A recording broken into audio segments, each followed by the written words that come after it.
We are the most productive generation in history, yet we feel the most useless. We call it laziness. We call it burnout.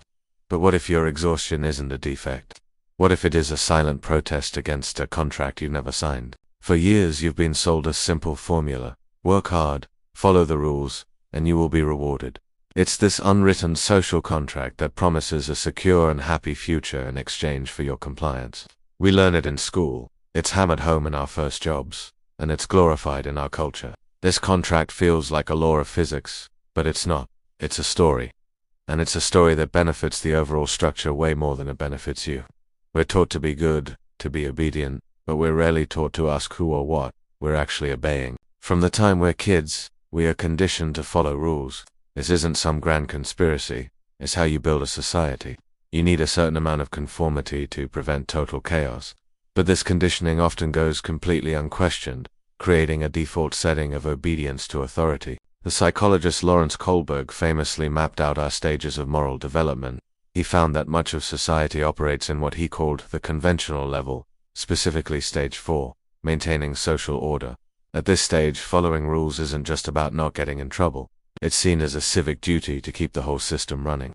We obey because we truly believe it's the right thing to do to maintain order. This instinct is incredibly easy to exploit. The infamous Milgram experiments in the 1960s showed this with terrifying clarity. Ordinary people, just like you and me, were willing to administer what they thought were painful, even fatal, electric shocks to another person. All because an authority figure in a lab coat told them to. They weren't monsters. They were just obedient. The study revealed that a person's own conscience could be completely overridden by the command of an authority figure. When asked why they did it, many participants just said they were following orders. They handed off their personal sense of responsibility to the guy in charge. Now, fast forward to today, our lives are just a much subtler version of the Milgram experiment. We don't have a scientist in a lab coat ordering us around. Instead, the authority is an invisible mesh of corporate policies, economic pressures, and cultural norms. The pressure is less direct, but it's just as powerful.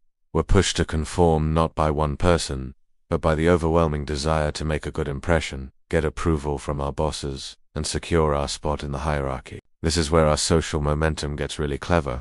It doesn't just demand your obedience, it sells it back to you as a virtue. It uses the promise of meritocracy.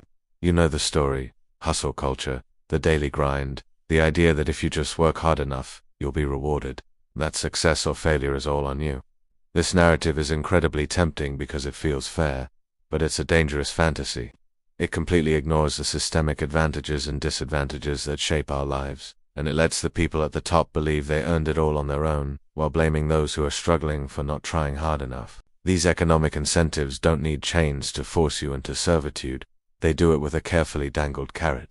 A set of good behaviors are created and rewarded not with real fulfillment, but with just enough security to keep you walking the line. Think about the structure of a typical career path.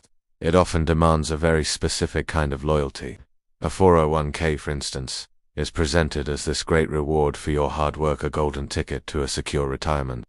But it's also a powerful tool for keeping you in line, discouraging you from taking risks or making radical changes.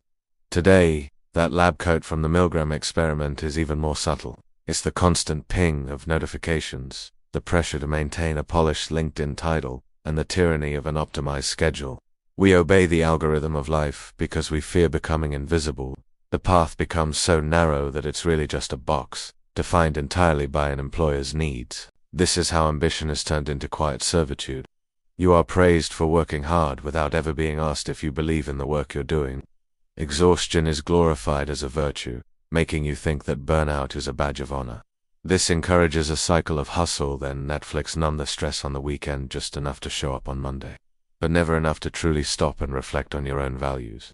The result is a life lived paycheck to paycheck, not just financially, but emotionally and spiritually too. You're always chasing a future that the system promises but keeps pushing just a little further down the road. This isn't to say all jobs are traps or that having a career is inherently bad. The problem starts when we mistake the predefined path for our own definition of meaningful work. True work is any directed effort toward an outcome you have chosen. It's an act of personal agency. The prevailing structure, however, doesn't really care about your chosen values. It just cares that it can function. So, What happens when your deep, human desire for meaning collides with a structure that just wants your obedience? You get stuck. You procrastinate. You feel lazy. That feeling of laziness is not a character flaw. It's not a sign that you are broken. It's a natural, human response to being trapped in a system that doesn't align with your core values. It's a form of quiet, moral resistance. Your brain is a prediction machine.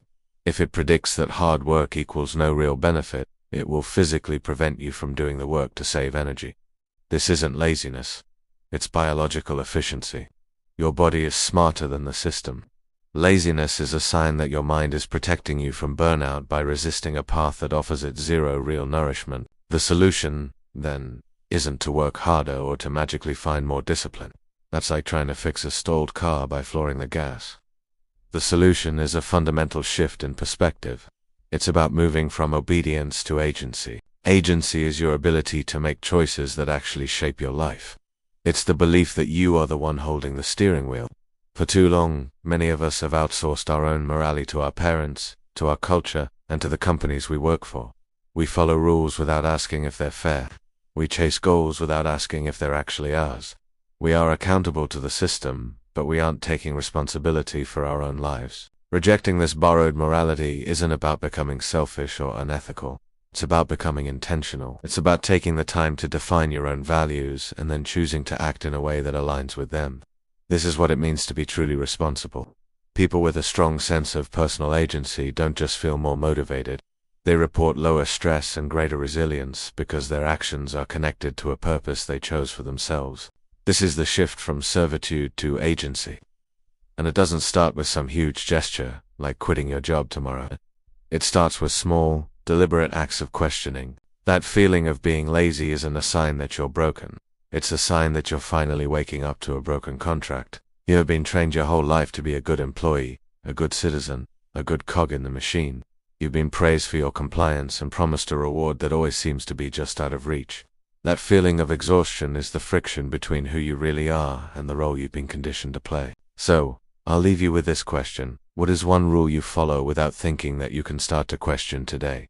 Let me know in the comments what your experience has been with this unwritten contract.